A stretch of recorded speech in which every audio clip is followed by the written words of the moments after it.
Pernahkah kamu merasa bodoh setelah melakukan sesuatu yang kamu anggap seharusnya mudah? Apakah kebodohan itu bawaan lahir, atau sebenarnya bisa diubah dengan belajar? Kenapa kita sering menganggap diri bodoh saat gagal, padahal itu mungkin bagian dari proses belajar? Apakah merasa bodoh adalah tanda kurangnya pengetahuan, atau justru kesadaran untuk berkembang? Jika kebodohan bisa diukur, bagaimana cara kita mengubahnya menjadi kecerdasan?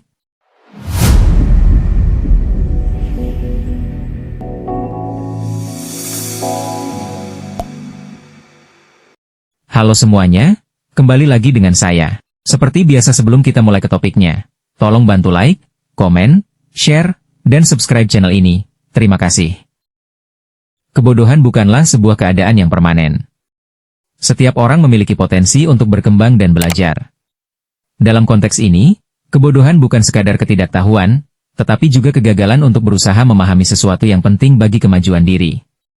Kebodohan bisa diartikan sebagai kurangnya pengetahuan, pemahaman, atau kemampuan dalam suatu bidang tertentu. Namun, kebodohan sejati terjadi ketika seseorang tidak menyadari ketidaktahuannya atau tidak mau berusaha untuk belajar. Kurangnya akses pendidikan. Tidak semua orang memiliki akses yang cukup terhadap pendidikan formal maupun non-formal, dan yang paling parah adalah tidak menyadari kebodohannya sendiri sehingga tidak ada kemauan untuk belajar.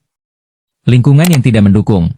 Lingkungan yang tidak mengutamakan pentingnya pendidikan akan memengaruhi cara berpikir seseorang, dan cara berpikir itu menentukan kualitas kehidupan manusia. Kurang motivasi untuk belajar. Rasa malas atau tidak ada dorongan untuk belajar dapat memperparah kondisi kebodohan dan hanyut dalam ketidakpastian hidup yang semakin hari semakin rumit tantangannya. Takut akan kegagalan. Rasa takut untuk gagal seringkali menghalangi seseorang untuk mencoba hal-hal baru sehingga diam tidak bergerak sama sekali. Padahal zaman semakin berkembang dan tantangan baru semakin banyak. Kebiasaan buruk dalam menghabiskan waktu, terlalu banyak menghabiskan waktu untuk hal-hal tidak produktif tanpa belajar sesuatu yang baru. Dan lebih parahnya lagi, mereka lebih suka menghabiskan waktu dengan menonton konten-konten yang tidak bermanfaat bahkan cenderung negatif. Sadari kekurangan diri. Langkah pertama adalah menyadari bahwa masih banyak hal yang belum diketahui yang harus dipelajari untuk menghadapi perkembangan zaman ini. Belajar secara konsisten. Dedikasikan waktu setiap hari untuk mempelajari hal baru dan paksakan lawan rasa malas itu kalau kamu ingin berubah menjadi hidup yang lebih berkualitas dan punya masa depan yang cerah. Perluas wawasan, jangan hanya terpaku pada satu bidang. Perluas cakrawala dengan belajar berbagai topik seperti tentang budaya, ekonomi, teknologi, dan lain-lain. Ikuti pendidikan formal dan non-formal, manfaatkan kursus, pelatihan, atau pendidikan formal jika memungkinkan, atau belajar dari konten-konten tutorial yang mendukung minat dan bakatmu. Baca buku dan artikel berkualitas. Membaca adalah jendela ilmu. Pilih bahan bacaan yang bermanfaat dan mulailah dengan minimal 1 hari 1 lembar buku untuk membiasakan diri. Diskusi dengan orang yang lebih pintar. Berinteraksi dengan orang-orang yang lebih berpengetahuan dapat mempercepat proses belajar daripada berbicara dengan orang yang suka ngomongin hidup orang lain atau bermain game. Abraham Lincoln lahir dari keluarga miskin dan tidak memiliki akses pendidikan formal yang baik. Namun, dengan tekad kuat dan banyak belajar secara mandiri, ia menjadi Presiden Amerika Serikat. Thomas Alva Edison dianggap bodoh oleh gurunya. Edison justru menemukan banyak hal melalui eksperimen tanpa henti. Pak Jokowi yang asalnya hanya tukang kayu kini menjadi Presiden Indonesia ke-7. Kebodohan bukanlah kutukan, tetapi sebuah keadaan yang bisa diubah. Dengan kesadaran, kemauan belajar, dan semangat pantang menyerah, setiap orang bisa keluar dari kebodohan dan meraih kesuksesan. Belajar bukanlah beban, tetapi investasi masa depan. Jika Anda merasa belum tahu banyak hal, itu adalah tanda baik untuk mulai belajar. Kebodohan adalah pilihan, begitu pula kepintaran. Kebodohan dan keterpurukan seringkali menjadi penghalang utama dalam mencapai kesuksesan dan kebahagiaan. Namun, kedua hal ini bukanlah kondisi permanen. Dengan usaha, kesadaran, dan langkah yang tepat, setiap orang bisa bangkit dan meraih kehidupan yang lebih baik. Definisi keterpurukan adalah kondisi di mana seseorang merasa terjebak dalam kegagalan atau kesulitan hidup yang berlarut-larut.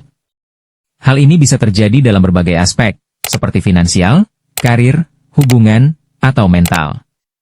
Penyebab keterpurukan biasanya disebabkan oleh kegagalan yang berulang, kehilangan motivasi dan harapan, kurangnya dukungan sosial, pola pikir negatif, tidak mempunyai tujuan hidup yang jelas.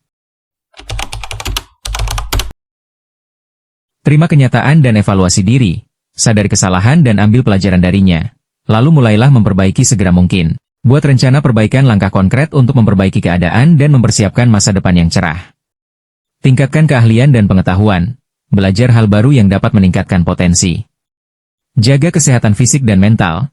Kebangkitan membutuhkan kekuatan fisik dan mental yang baik untuk menopang kita dalam menghadapi setiap rintangan yang datang. Mulailah acuh terhadap hal-hal yang tidak bisa kamu kendalikan seperti sikap negatif orang lain terhadap kamu. Terkadang kita perlu untuk bersikap bodoh amat terhadap hal yang bisa menyakiti hatimu agar pikiranmu tetap tenang sehingga bisa berpikir positif. Colonel Sanders, KFC, mengalami kegagalan berkali-kali sebelum sukses di usia 65 tahun. Oprah Winfrey, lahir dalam kemiskinan, namun bangkit menjadi salah satu tokoh media paling berpengaruh di dunia. Keluar dari kebodohan dan bangkit dari keterpurukan bukanlah hal yang mustahil. Dengan tekad, usaha, dan langkah yang tepat, siapapun bisa meraih kehidupan yang lebih baik. Kegagalan bukanlah akhir, melainkan pelajaran. Bangkit dan berjalan lebih kuat dari sebelumnya. Ingat, padi yang dipanen hari ini tidak ditanam kemarin sore. Oke, segitu dulu video dari saya. Semoga bermanfaat buat kalian yang mendengarkan dan saksikan di video selanjutnya. Sampai jumpa.